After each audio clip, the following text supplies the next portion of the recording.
दोस्तों, अगर मैं आपसे कहूं कि कोई इंसान दूसरे इंसान की जान सिर्फ इसलिए ले लेता है क्योंकि उस इंसान की पत्नी उस दूसरे इंसान से हंस करके बात कर रही थी, तो शायद आपको मजाक लगेगा।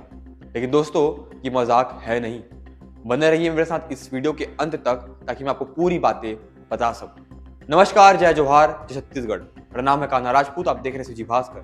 दोस्तों, ये पूरी घटना छत्तीसगढ़ के कोरबा जिले की है। कोरबा जिले में एक गनियारी करके ग्राम पड़ता है। वहां पर एक व्यक्ति का शव छत पिछत हालत में पुलिस वालों को सुबह सुबह मिलता है। फिर वो जो पुलिस वाले होते हैं उसे शिनाख्त करते हैं तो पता चलता है कि वो शव पास में ही रहने वाले नंद कुमार पटेल, जिसकी उम्र लगभग 39 वर्ष है, उसकी है। और पता करने पे पता चलता है कि इसके 2 बच्चे हैं और ये शादीशुदा भी है। इसका घर के पीछे जो बगल पड़ोसी का घर था, उसके बाड़ी में ही इसका शव मिला हुआ था। शव मिलने के बाद इसका जब पोस्टमार्टम होता है तो एक बात सामने आती है कि इसे बुरी तरह से पीटा गया है और पीटने के बाद इसकी हत्या कर दी गई है। उसके बाद इसकी लाश को उसी जगह पर, उसी स्थान पर, उसी तरीके से छोड़ दिया गया था। उसके बाद इसके जब शव की पोस्टमार्टम की जाती है, उसके बाद जब स्क्वाड डॉग को बुलाया जाता है, जो वो डॉग जो सर्चिंग के मामले में सामने आते हैं, इन डॉगों का जो होता है, कुत्तों का इस्तेमाल किया जाता है ताकि आरोपी को पकड़ा जा सके। उसके बाद मौका वारदात पे कुत्ते को लाया जाता है। वो कुत्ता आसपास सूंघता है, खोजने का प्रयास करता है। कुत्ता बहुत देर तक विफल नजर आता है, लेकिन अंत में कुत्ता एक घर के सामने जाकर के रुक जाता है। फिर गांव वालों से पता करने पे पता चलता है कि इस घर में जो रहता है उसका नाम है जय शंकर। और जय शंकर नंद कुमार पटेल को वैसे ही पसंद नहीं करता था, क्योंकि जो जय शंकर है उसकी जो पत्नी है वो नंद कुमार पटेल से बात किया करती थी। पुलिस वालों ने थोड़ी सख्ती बरती, जयशंकर को गिरफ्तार किया गया, उसे पुलिस थाने लाया गया, उसके साथ पूछताछ की गई तो उसने इस बात को कबूल लिया कि हाँ, मैंने ही नंद कुमार पटेल की हत्या की है।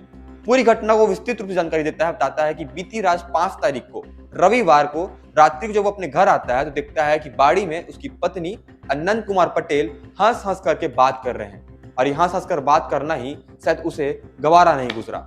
आपको बता दें कि इसके बाद जो जयशंकर था, उसने नंद कुमार पटेल के ऊपर टांगी से हमला किया और उसे बुरी तरह से मारा। अंत तक मारा जब तक कि उसके प्राण नहीं छूट गए। उसके बाद उसने उसके शव को उसी स्थान पर छोड़ करके चला गया अपने घर।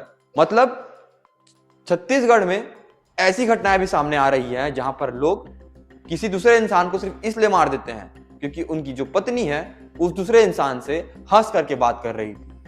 अभी तक किसी प्रकार के प्रेम प्रसंग का जो मामला होता है, इस दृष्टि से किसी प्रकार का मामला सामने नहीं आया है। पुलिस ने भी इस बात की स्पष्टीकरण नहीं की है कि किसी प्रकार का प्रेम प्रसंग हो सकता है, इसलिए हम इस मामले में बात करेंगे ही नहीं। हम केवल इस मामले में बात करेंगे कि किस प्रकार से किसी इंसान का गुस्सा, किसी इंसान का आक्रोश इतना ज्यादा बढ़ जाता है कि दूसरे इंसान को इंसान की तरह ही नहीं दिखता और वो इतने बड़े अपराध कर देता है। बताया जा रहा है कि जो जयशंकर है वो उस समय नशे में भी था और कहा जा रहा है कि इन नशे के दौरान ही जयशंकर ने इस पूरी घटना को अंजाम दिया। दोस्तों, अब इस पूरी कहानी पे एक बात सामने आती है कि जो नंद कुमार पटेल था, उसकी बीवी इन सब चीजों में विधवा हो गई। अब उसका कौन देखेगा? उसके जो 2 बच्चे थे वो अनाथ हो गए हैं, उसके बारे में कौन सोचेगा? किसी इंसान का 2 पल का गुस्सा और एक पूरे परिवार की जीवन खत्म हो जाती है। इसी के साथ जो जयशंकर की पत्नी थी, अब उसे भी सामाजिक जो दुराचार होते हैं, उसे समाज में जो होते हैं, वो सब चीज को कष्ट झेलना पड़ेगा क्योंकि उसकी जो पति है अब वो जेल जाने वाला है। मैं आपको फिर से पूरी घटना का विवरण कर बता देता हूं कि पूरी घटना गनियारी की थी और इस सारी घटनाओं में जयशंकर को गिरफ्तार कर लिया गया है। कोरबा के एसपी सिद्धार्थ तिवारी ने इस मामले में ब्रीफ करते हुए बताया है कि आरोपी को पुलिस की हिरासत में ले लिया गया है, उसके ऊपर उचित कार्रवाई हो रही है। उचित कार्रवाई करने के बाद उसे जेल भेज दिया जाएगा। लेकिन आप बताइएगा, इस प्रकार की घटना में आपकी क्या राय है? कमेंट बॉक्स में। जोहार।